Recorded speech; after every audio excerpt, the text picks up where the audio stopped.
The energy in the studio is if I went to college, that's what I call it. Now for a very serious mental health podcast. Are you ready? Yeah, are we just going Yeah. Hi, everybody. How's it going? Hi, hello. I'm Hey Good, for those of you who don't know. I make videos on TikTok about making random stuff out of random stuff, but also ADHD and mental health and all the strangeness that comes with that life. Can you all hear me okay, by the way? I tend to be really loud, so I move back from the thing, but okay. Let me just kill the momentum of the show. Please. It's really good. It feels right? very momentum. Hi everybody, I'm Catie. I'm an ADHD advocate. I'm a full-time content creator. I talk about mental health and other stuff that I can't say in front of children on the internet. And together we're Infinite Quest. So we just want to let you know we're going to be doing a little bit. We were asked to come here and do a live studio audience recording from Nococon. It only works if you cheer, otherwise then people who listen to the podcast think that we're liars. What I do is we like to get a nice clean cheer so that then I can layer those on top of each other and make it sound like we're in the Superdome or something like that. Or when I make a bad joke, I can put them later. Also, for the record, I don't actually do that. That would be incredibly dishonest. All right, so here's what's going to happen. We're going to do the official Infinite Quest podcast intro. And then we're going to definitely make the best podcast you've ever heard in your entire life. It's going to be change your life completely. Oh okay, you ready? Hourglass is going to be calling us. It's going to be like, dudes, that's amazing. Can you fill in for me on Saturday? Cool. All right, we got it. Are we recording? We're good? Intro. Here we go. Clean shot, clean intro.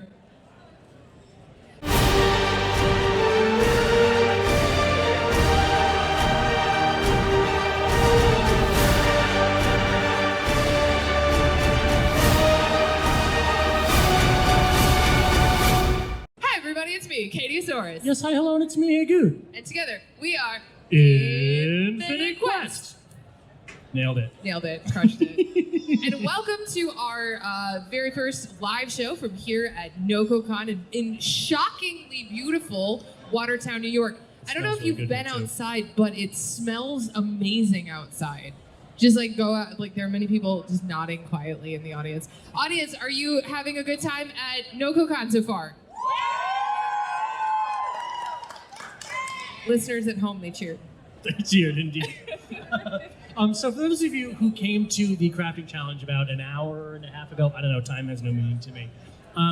We wanted to sort of, with our podcasts, it's an ADHD podcast, so generally we'll start with an idea that we want to talk about, something that we've been thinking about, something that we feel like hasn't been talked about, and then that's sort of our jumping off point. So we make it a little meandery at some point.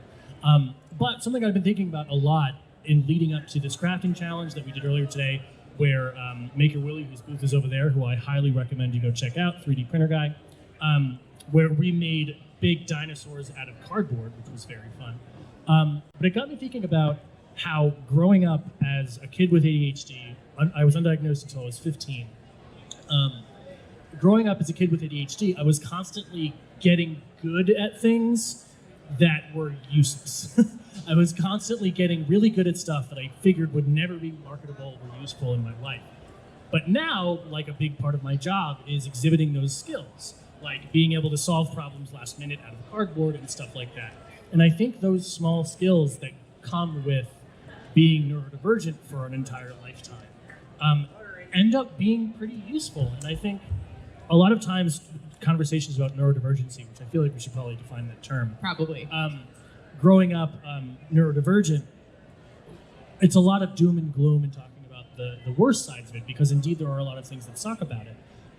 But also you get really good at things that I feel like are worth acknowledging and appreciating. For example, if you lose things constantly, you constantly have to come up with quick solutions on the fly. Okay, I lost my keys, what's another way to get across town in 15 minutes? Which sucks to have to do, but it means that you eventually get really good at problem solving, that kind of stuff, which I'm very grateful for. So I figured we'd start with that as our jumping off point, talking about the finer skills of growing up neurodivergent. I think that sounds great. I mean, one of the things that and honestly, show of hands, because I'm just curious, but how many people growing up were told that they had to pick a thing?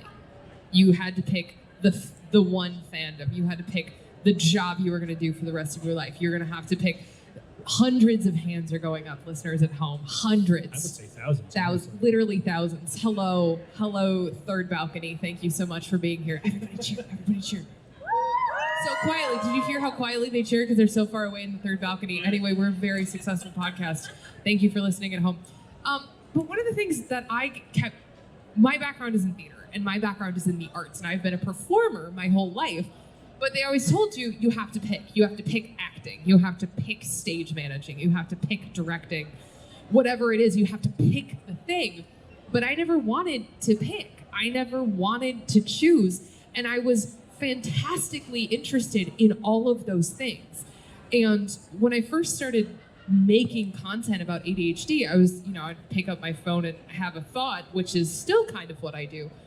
But what keeps coming up for me is how transferable all of the lessons were that come along with all of those experiences. Like if you are a director and you know how to talk to a costume designer in their language, if you are a costume designer who knows how to look at an actor who maybe has sensory issues and say, hey, you have to wear this wool sweater, but like, let's figure out a solution to like make everybody happy. There's so much that you can do with it. And that is fascinating to me. And that's why I hate the idea of having to choose, of having to pick, of being told, no, you have to be in this box only, or everything else you do is invalid. Oh yeah, I mean, I remember growing up, we used to have these big like SAT looking forms where you would fill out like, would you rather spend Saturday taking apart a VCR or playing, closer to the mic? Would you rather like spend Saturday taking apart a VCR, or would you rather spend Saturday playing catch? And I was like, taking apart a VCR. It's like, do you like super salad? And I'm like, soup or something, I don't know. And you'd finish this whole form, and at the end... What is super salad? It's a really good salad, yeah. Oh, soup. Soup or salad. Sorry, I got so mutually exclusive soup what a salad. Super salad was and what that had to do with the SAT. Okay, I'm sorry. Consummate professional. That's amazing. Sorry. But you filled this whole questionnaire. I was like, maybe there's a lot of toppings. I don't know. Super salad. I believe it's called a chopped salad. But you'd fill out this questionnaire, and at the end, it would spit out like a result, and it would be like, "Oh, dude, did you know that you're a auto mechanic?" And you're like, "No, I didn't. But nice to know that the rest of my life is going to be this thing." And I feel like that was sort of a microcosm of the way that adults would speak to me growing up as a kid with ADHD. It was like, which one of these things are you going to pick? You know, last week you really liked. I always get yelled at for being loud, so I'm nervous. But like last week, you were really into, building stuff out of cardboard. This week, you were really into Smash Bros. And then the next week, I'd be really into kite making. And I was always told that was wrong. That I was wrong for doing that. That I was, frankly, I felt kind of stupid for doing that because all the other kids seemed to be so good at like being in this one club for 7 years straight, and then eventually becoming like a chess grandmaster or something.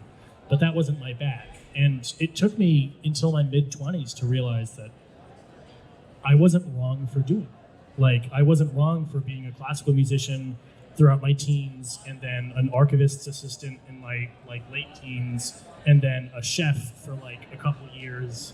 Like, I always felt like, wow, I really suck, frankly, for not being able to stick to this one thing.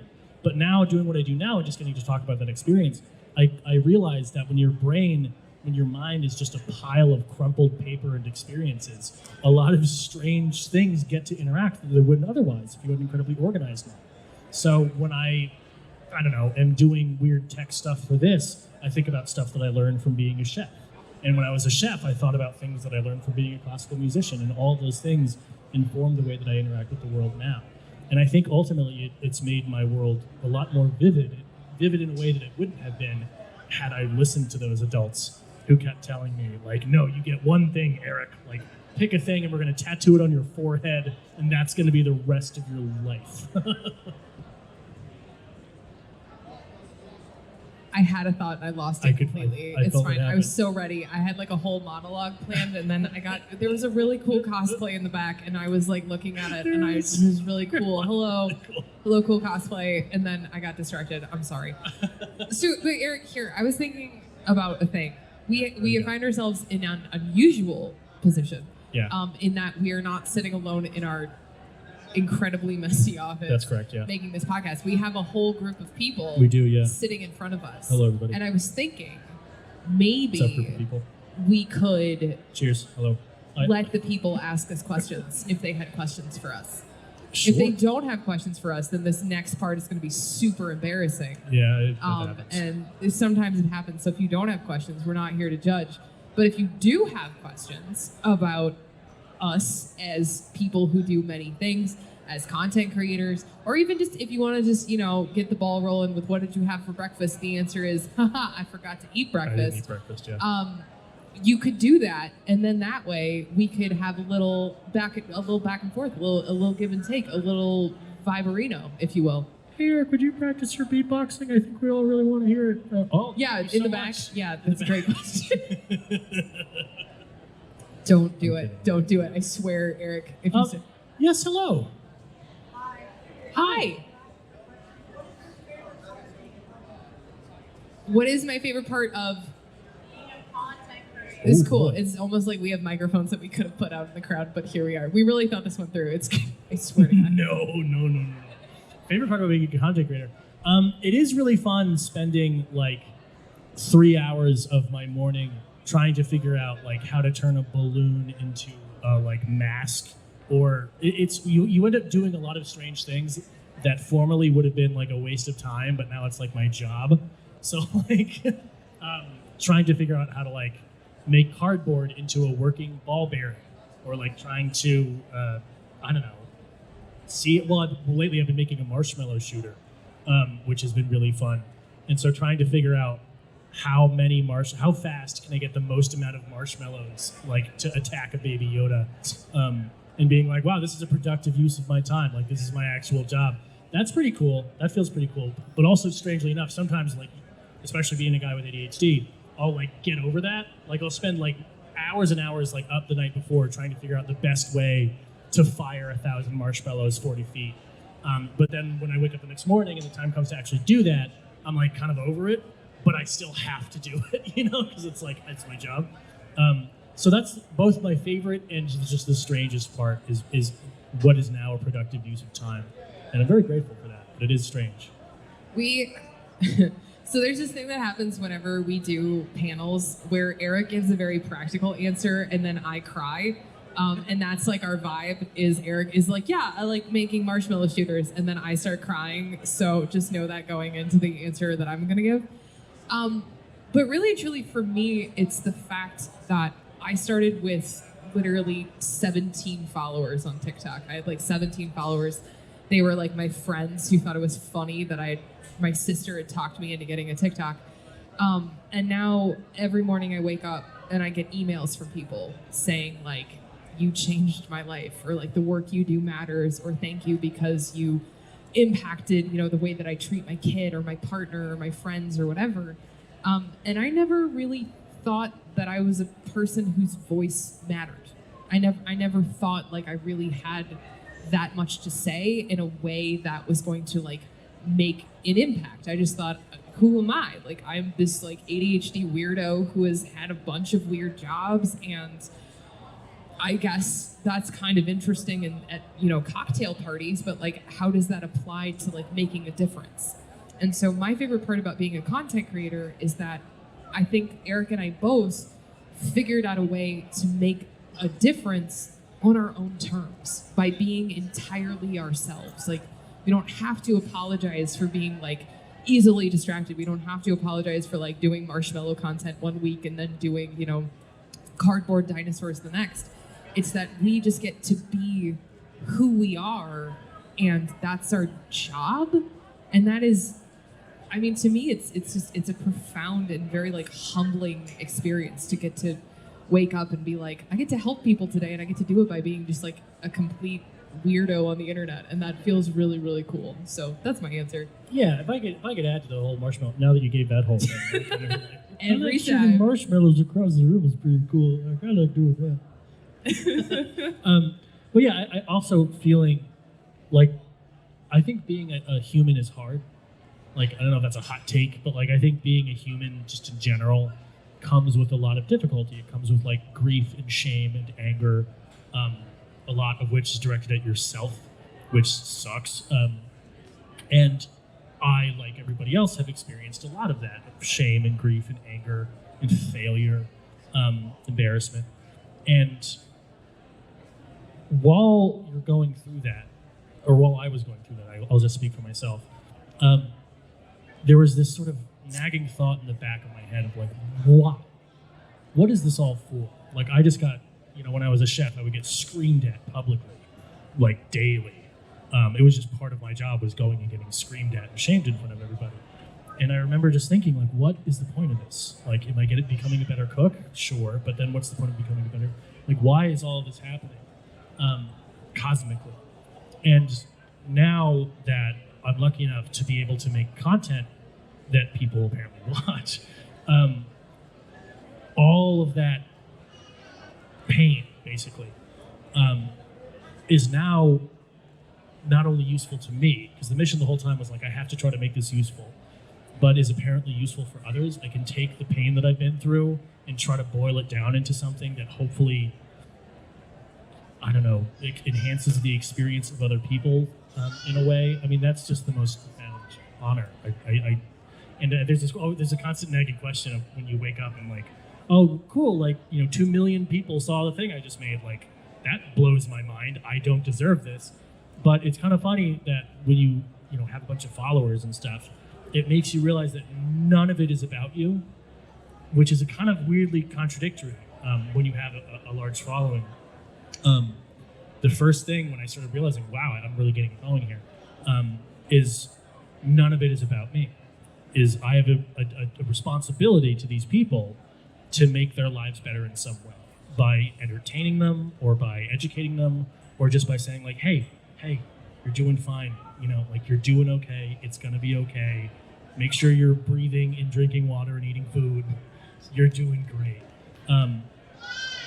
The fact that I get to do that, not just like professionally, but the fact that I just can do that, it's hard to wrap my head around. But yeah, the fact that everything that I've been through in my life can now be used to help other people in some way, even just by entertaining them for 1 minute, that's pretty mind-blowing. That's pretty mind-blowing, I guess. That's a good answer. Thanks. There's a question right here in the front. What's your answer? You gotta going? yell really loud though, okay? Timekeeper, go. Hi, Cool. Eli. Hi, Eli.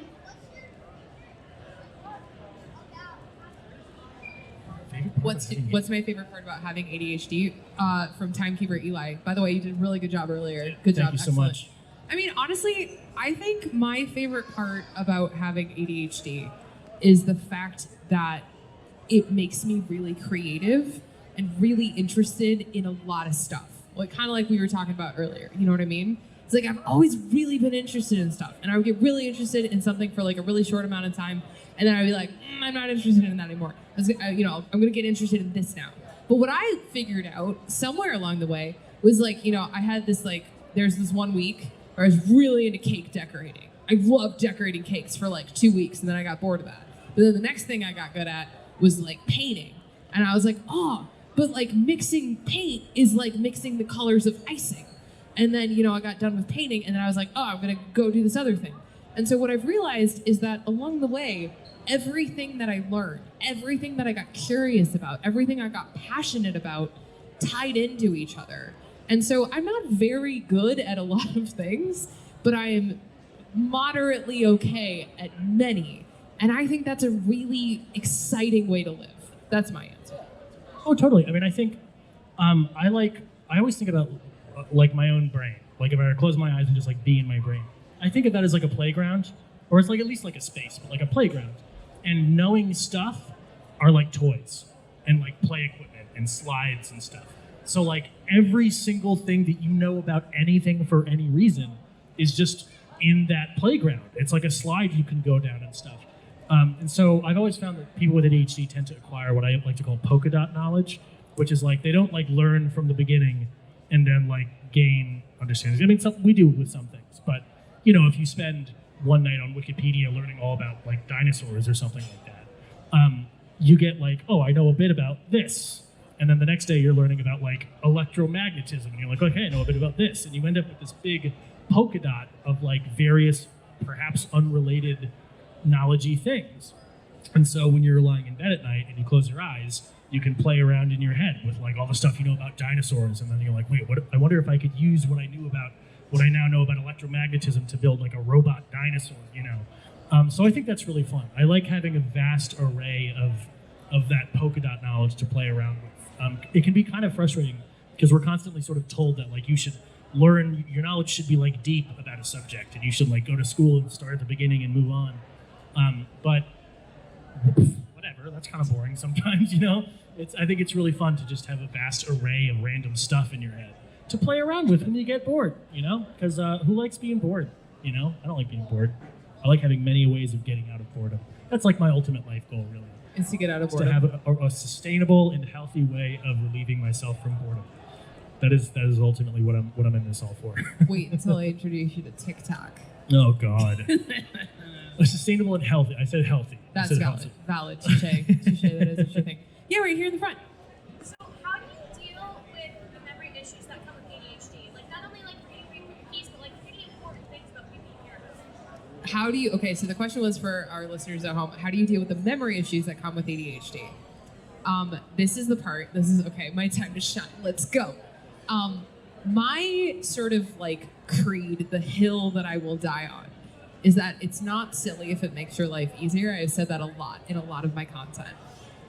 And so there are a lot of different ways. And I always really like questions like this because I go, here's my answer, and it may or may not work for you, and that's okay. Take what you want, leave what you don't.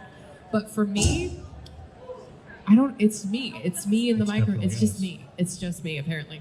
But I keep immaculate records about my friends. Like I really do, because out of sight, out of mind is a really big problem for me in my life. Like I forget that my mom exists because like she lives far away, and I'll just realize, oh my gosh, it's been 6 weeks since I called her, you know, like that kind of thing. And I do that for my friends too. And like growing up, I would lose touch with everybody. Like I would graduate, I would go to a different school or whatever, and those people would cease to exist to me.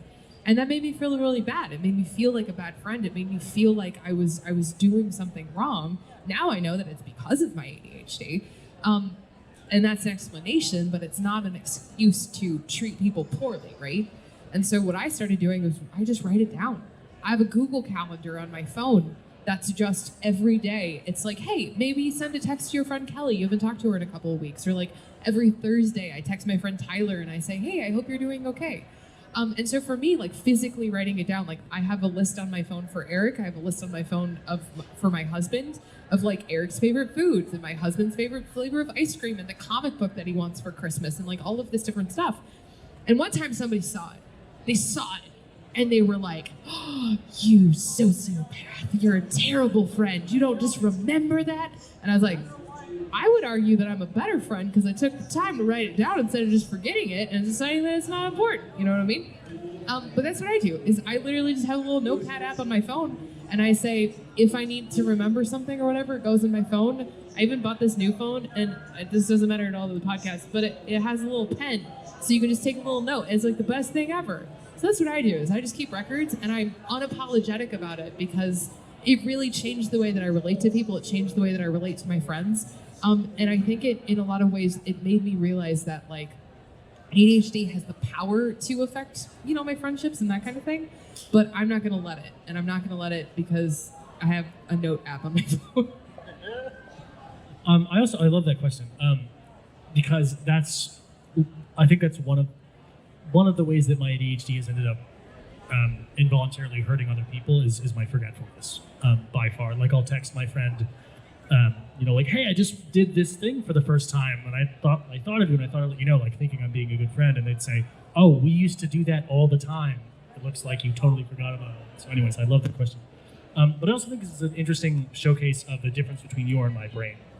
Because Kate is a stage manager, sort of very linear, writing things down kind of brain, where mine is more of a chaotic, visual, like kaleidoscope kind of deal. So for me, a lot of the thinking that I do generally, like 90%, is visual and associative. So for me, I try to lean into that. So if a friend of mine, like a friend of mine named Jordan from high school, who's my best friend in high school, We have since like moved across the country from each other and all that stuff. He still means a lot to me. Certain things make me think of it. Like metal music makes me think of him. Weirdly enough, slip and slides make me think of him. And so for a lot of the most important people in my life, there will be little things that will just make them flash in my head. And I try to lean into that. I take those opportunities to just text them, hey, I saw this and made me think of you. So for some people, it seems like writing things down and having like a remember to text them like once a month. Some people have told me that like the first of the month is like the day that they keep in touch. They have like a list. They go, okay, the first of the month is when I text my friends from China who I haven't talked to in a while. But for me, that stuff doesn't work for me because I'll just forget that the first of the month is for that. So for me, it's about leaning into associations. Also with visual thinking, like I know that you like strawberry milkshakes, for example. And so like I have an image of you in my head of drinking a strawberry milkshake. And yes, exactly. And like I know you like Dippin' Dots, so like you have a little Dippin' Dots. So it's sort of I make like a little image of people to try to remember associations with them. So that works better for people, it seems, that don't have like that more type A writing stuff down. People who can picture stuff in their head. Yeah, people who are capable of picturing stuff in their head. Oh man. Yeah, I think there was another question in the front row. Yeah. Hello. Hello. Is there a moment in your life where you realized it was okay to be neurodivergent? But do you remember that specific moment? I do, because it was because of TikTok. It really was, like, which is maybe like a really silly thing to say, but I was really late diagnosed. Like, I was diagnosed the day before my 30th birthday, which is like, happy birthday to you. Your life is about to change forever. But my entire life previously, I had no context. I had no framework. I had no real understanding of like, why am I like this? So I just kind of came to the conclusion that there must be something inherently wrong with me. I must be broken. I must be doing things wrong. I must have missed the memo about how to be a person, because I struggle with these like fundamental things, like keeping my room clean or doing my laundry or remembering to text people back, like whatever it may be. And I just felt awful about myself. And then one day, like as a complete joke, there was a trend going around on TikTok, and it was things in my blah, blah, blah house that just make sense. And people would make these videos, but in all of the videos, you know, they'd be like, things in my Japanese house that just make sense. But they were like immaculate. They were like these better homes and gardens, like Pinterest houses where everything was spotless and everything was clean and there was no like mystery pile by the door and on the table and on the counter or whatever.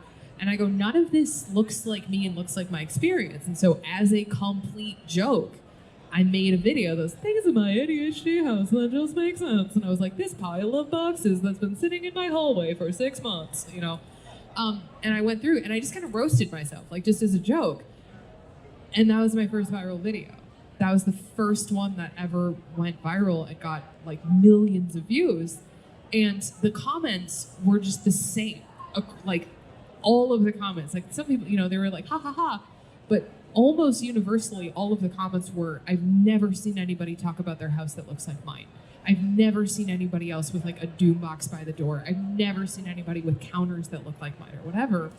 And I went, that's really interesting. There's something to that. And then somebody asked a question. They asked something about like, well, why do you do this? So that was my second video that went viral. And then the more that I started making videos, the more that I realized I wasn't alone. I wasn't alone. I wasn't the only person who was struggling with these things. I wasn't the only person who like had the mystery pile of boxes that had been in there. The box is still in my house, by the way. I want everybody to know it's still in my garage. It has been there since I had 17 followers. And I was like, oh my gosh. And I really think that was the moment. Like as I started working on like sort of figuring out my point of view, like figuring out what I had to say about my lived experience with living with neurodivergency, I realized that there wasn't anything wrong with me, that I'm not fundamentally broken, that I'm not a bad person, that I'm not a failure or a screw up, hello Eli, a screw up because of all of these things. It's just because of the way that my brain is. And then that was the moment where I said, okay, well, if it's okay to be neurodivergent, if it's okay to be like this, how do I turn this into a positive? How do I start talking about it? And now I'm here on this side of the table, so I don't know. At least it did a couple things right along the way. For me, I had a roommate who had OCD. Well, presumably he still does have OCD. We just have roommates here. But he had OCD, and all of the things that he did to manage his OCD, or if he had sort of symptomatic flare-ups, for me, it was totally fine. Like, it was endlessly fine. I was like, dude, no, it's okay. Like, do what you have to do before we leave the house to go get breakfast. Like, you would apologize, and I'd say, no, it's fine. And one day I said, he was explaining something to me, and I said, I don't understand what it's like to have OCD because I don't have OCD. Like, I can listen to you, but ultimately I don't understand that experience.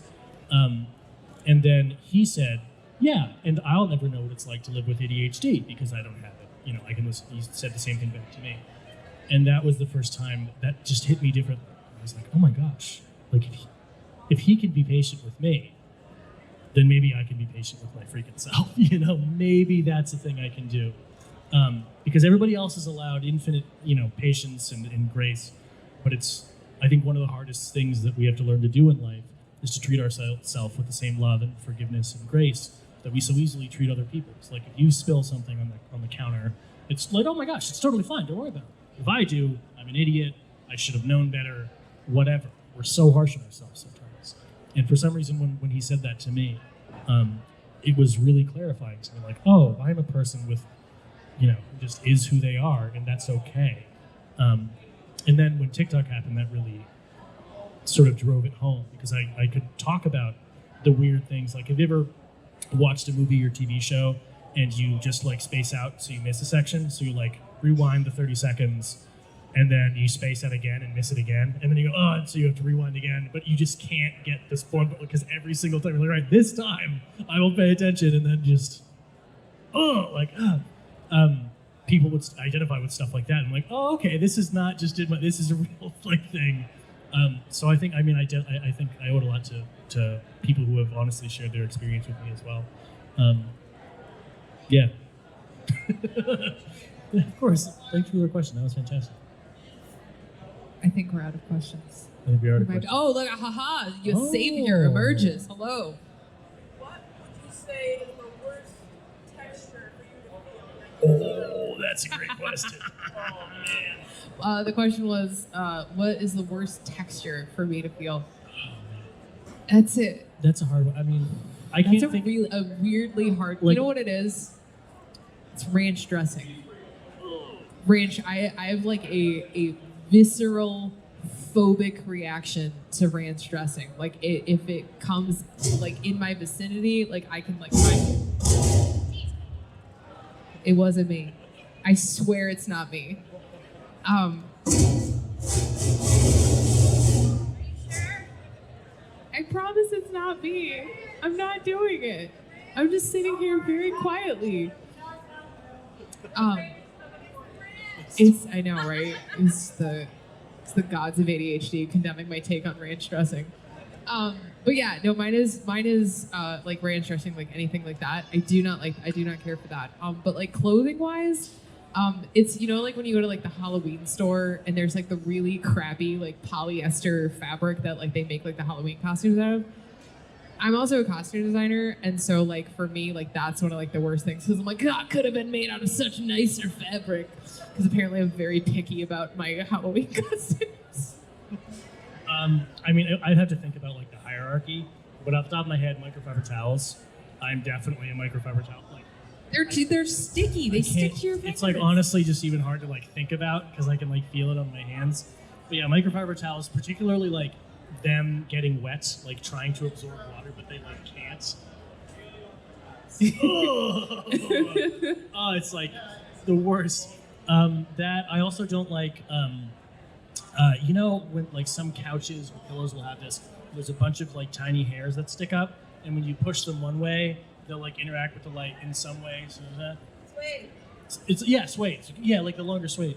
That really bothers me because I think very visually, and so I can picture that, like the fact that some of them are going this way and then some of them are going that way. And then I start to think about everything that way, and like the rest of the day, every time I touch something, I imagine that there are like little hairs on it.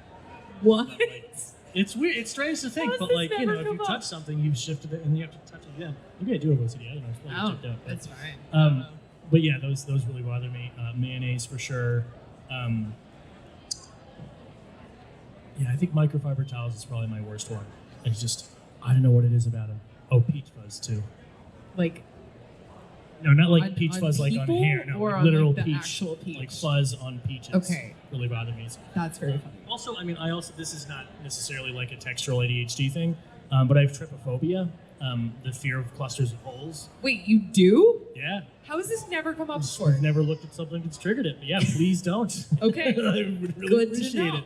Good to know. But trypophobia is a lot of different things can kind of trigger it, but roughly it's the an intense discomfort that is felt upon seeing clusters of holes, which sounds really weird. But if you see an image that triggers it, you're like, oh, okay, I understand. So certain like seed pods do it and stuff like that. But yeah, that makes me chill to my spine. If you get it, you get it. I feel like I just learned something so important about you. Yeah, it's a thing. It's a real thing. It's All really right. strange because they look so weak. You know? You good? You gotta be okay, buddy. Now I'm just thinking about all my least Don't do favorite it. Don't textures. do Oh, it. Don't gosh. think about it. Picture a nice. A nice little fluffy sheep flying through the clouds. This is the That musical sheep break. can fly. I've just my God. learned some What is things about happening? sheep. You good? Yeah, This good? that's it. That felt necessary. I felt that in my bones. I had to get it out. Everybody who's never heard us record a podcast before is deeply confused, Yeah, I and know. everybody who listens to the podcast is like, "Yeah, that's scans." Well, Erik is I singing think- about sheep now. Great, Well, cool. a comment that we get, or an email that we get a lot. We have a ask at infinitequestpodcast.com, where people can like comment in on the podcast. A lot of the feedback that we get, especially early on, was just it's so refreshing to hear people talk the way that I do, because I've always been told that like, Erik, you're a good speaker, but you need to slow down, or you need to not stutter so much. There was always like a but, and so getting feedback of people like, oh, it's really nice to hear you just like stutter through stuff and forget your train of thought and go, wait, hold on, I have to get it back, or sing because you just feel like it. We got a lot of feedback about just how that's nice to hear, and so I think I certainly restrain myself less, specifically when recording podcasts, because I'm like, hey, a lot of people listening might be like, hey, I do that, and I always thought I was a doof for doing that, and maybe I am a doof, but it's okay to be a doof. It's you okay know? to be a dude. You heard It's it okay. here first. It's just fine. We're enriching the experience of others for better It's a or very worse. enriching experience, is what it is. Also, if you had to design a more difficult setup to record an ADHD podcast in, it would be difficult. Yeah, There's so many lights and colors. There's a There's giant so much. post over there. there's a TV that is pointed directly towards us. Oh, yeah, that it has, is. Look at that. like just a shocking number of flashing images Of things of different going on. things that just keeps I've been staring at it for like half the recording going like, maybe look at the people who came to see you, but I can't. I already looked at y'all. I was like, yeah, I got that, but now there's a baby. Well, it's gone now. It's very confusing. And then there's like just cool cosplays walking by as well. Yeah. But this is like kind of the magic of it though, is like when we first started this podcast, the first podcast we ever recorded Yeah. was I was in Michigan and Yeah. Erik was in California, and I had just gotten out of the shower and my hair was like up in a towel and I was in bed. I was laying down in bed and we're like, yeah, you just have a podcast, you can talk about some stuff. And now we're on like a national tour and we're like a top 40 mental health podcast, and I still look at this and go like, what is happening in our lives? I am confused It and happens scared. fast. Can I ask you a question? Yeah. No, I'm just kidding. So you can't picture things in your head. I cannot picture things in my head now. Well, actually, so for example, let me do this real quick. Okay. So everybody here in the audience, hello, or anybody listening, when I say the word like apple, this is not my test. This is just a commonly used one. Apple.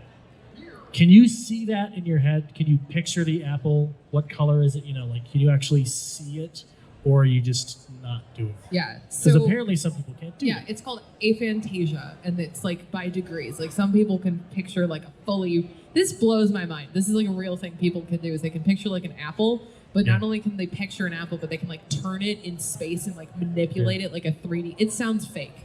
I don't believe that it's possible, but a lot of people tell me that's how they picture stuff, is they can be like, yeah, I just like moving around like Tony Stark, and I'm like, what?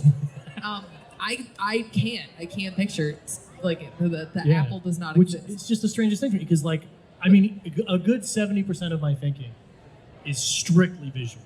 That's like when bananas. I'm thinking about how to make something, or even when I'm like looking at a map or trying to understand some concept, it's physically moving around. So like Right. when we're going somewhere, Right. and I look at a map and go, okay, and now I know because I've looked at it. So Yeah. now it's there, and I can just sort of go, okay, so if we're facing north, and I can, which just, it just blows my mind that not everybody can do that. Which is not to say like it's better or worse. Did you have a question, or did you want Well, to my talk question about apples? is what is it like in your head? Like, do you have a constant internal monologue going on? Do you have, can you like hear stuff? You know when John Oliver recorded this last week tonight in the White Void? Yeah. It's like that. No, I'm just kidding. Because you wouldn't I don't see know. a white wood because you can't picture things. You would just see nothing. Yeah, I just don't see anything. It's fine. But I think a lot in words. Like I think a lot of in like words. But the weird thing, and this is the thing I looked up, and it's a real part of aphantasia, is like if you are picturing something, right? If you're like, okay, I need to picture this map, or I need to picture like the apple or whatever, it can be really hard to do. The only time that I can picture stuff is if I am writing. So if like I'm writing a story, That's cool. and I'm trying to like describe like the environment, I can picture that environment in my head because I'm actively putting words on a page to be like, okay, this. So like I'm really good at writing like descriptions because like I used to do that as a kid. Like if I needed to picture something or like work something out, I'd like write it down. And so like it's just like a weird little part of it. That's really interesting. So like, do you think you could like train yourself to picture more stuff if you thought of it as like a writing? Well, I think in like concepts, I guess, because if you tell me to picture an apple, I'm aware of what an apple is. I'm aware that there are green apples and there are red apples. I will picture like, I don't even know how to explain it. Like I have like memories of apples, but like memories is different than like constructing an image. So I rely on like memory. So I'll go like, okay, I remember when I was like 5 and I was at my grandma's house and we were making applesauce. Or like I'll picture like I'll have like I remember like looking up through like an apple tree or whatever.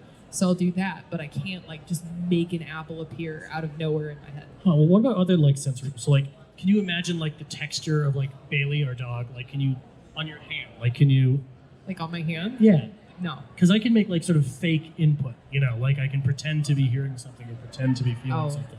No. Like, Feeling it? No, Yeah. not at all. No. What about like sound? Could you hear like the beginning of Beethoven's Ninth in your head right now? Yes. Like you can hear. I can do sound. I can't do Cool, anything that okay. has to be like pictures. Cool. So like, but That's it also is terrible because I can't remember people's names or their faces. Yeah, because that's how I can't picture what they look like. Yeah. And so then I can't, like, I have a really hard time making the connection. So I feel really guilty. Because, like, I know you stopped by our booth, and I remember, and I want to say, Elena. God damn. See, it's, like, really bad, because it's, like, in my head, it's, like, I know it's, like, maybe, like, an A or an E, and then, like, but I can't, like, I never get it exactly right, because it's, like, it's so, and I get embarrassed. I get really embarrassed, because I'm, like, I should know that. I should remember that. We had, like, a whole thing. We hugged. It was nice. And then I feel like a jerk. You know what I mean? But it's like that. But it's like I also can't picture like the faces of like my dear friends who I've known for like a million years. Like I can't just conjure that up.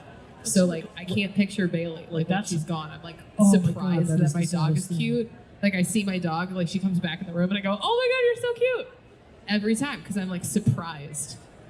Are you gonna pull up a picture? I got so sad that you can't picture our dog, so now I gotta pull up a picture of our dog. This is what we call in the theater vamping for time. Yeah, that's cute? what she looks like. She's so A cute. little poodle. She's messed up. You're right here.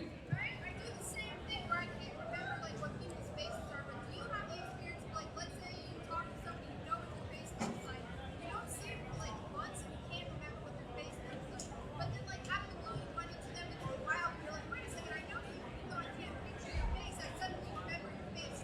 I do thing where I get hung up on like very specific details where it's like I don't know what it is about like faces. It's like I know there's like a specific term for like face blindness, like it's like a real thing. But like for me, like if I ran into you next year and you were like, "Oh, I asked you that question about like, you know, people's faces," I'd be like, "Oh, arigato the wig with like the 3 and the gold and the pink and whatever. Like I would be able to like remember that instantly. But like if you saw me tomorrow and you're like, what was I wearing yesterday? I'd be like, I don't know. Like it's so weird how our brains work. It's fascinating to me. Yeah, I'm always curious about what the mental landscape of other people. It's like a black void is what it is. What is it? Because you can't if you can't. Yeah, it's like brown. It's just you know when you close your eyes you can't see anything. Yeah, it's like so that. Is it just the back of your eyes? Yeah, pretty much. Okay. I got nothing going on up there, Eric. Don't you got tell a lot it. going on up there. No, well, that's why I'm so curious because you're one of the smartest people I've ever met. Like, so but you also think very differently than me. Yeah. I think it's just It's really. just words, dog. You don't have to picture anything to listen to words in your head. Because like when I'm trying to remember somebody's name, like sometimes I'll ask people to spell their name, so I can see the spelling of it in my head, and that will help me remember. No, so it's like when I'm memorizing lines, I like write them in the air because I can't picture them on the page. So if I write them, like it helps me remember. There you go. That's really interesting. I think Top-notch podcasting. I know, right? Well, have you seen some of like the Broy podcasts? You know, they just So like I just think it's like really crazy. They're like, dude, I don't even like. The problem is I can't even say anything that they would say because it would be deeply offensive. sicky narnar, bro. Dude, they would just like shred, man. Shred. Bro. Sponsored by terrible. Monster Energy. Well, everybody, thank you for coming to our podcast. We're about Consummate professional. Consummate professionals. Thank you very much. Just the confused, poultry applause. Really, I feel like it was great. Thank you. Just everybody's like, I don't know what that was, but I guess we have to.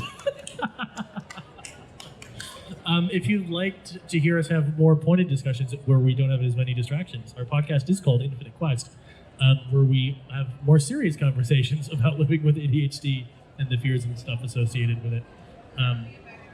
Available anywhere you listen to podcasts. I know that we have like a whole intro or exit that we usually do, but I can't. I'm just like, there's so much stuff to look at. It is bananas. It really is. Oh my gosh. So, okay, let's just focus up. We got this. Ready? Okay. Everybody, thank you so much for being here. Thank you so much for coming to this very impromptu live show. We certainly appreciate it. I have been and will continue to be Catiesaurus. I have been and will continue to be Hey Good. And together we will hopefully continue to be Infinite Quest. Oh, that was not bad. You kind of got that one. Yeah. That's pretty good. Cool, but we have a booth over there if everybody wants to come hang out and talk about stuff.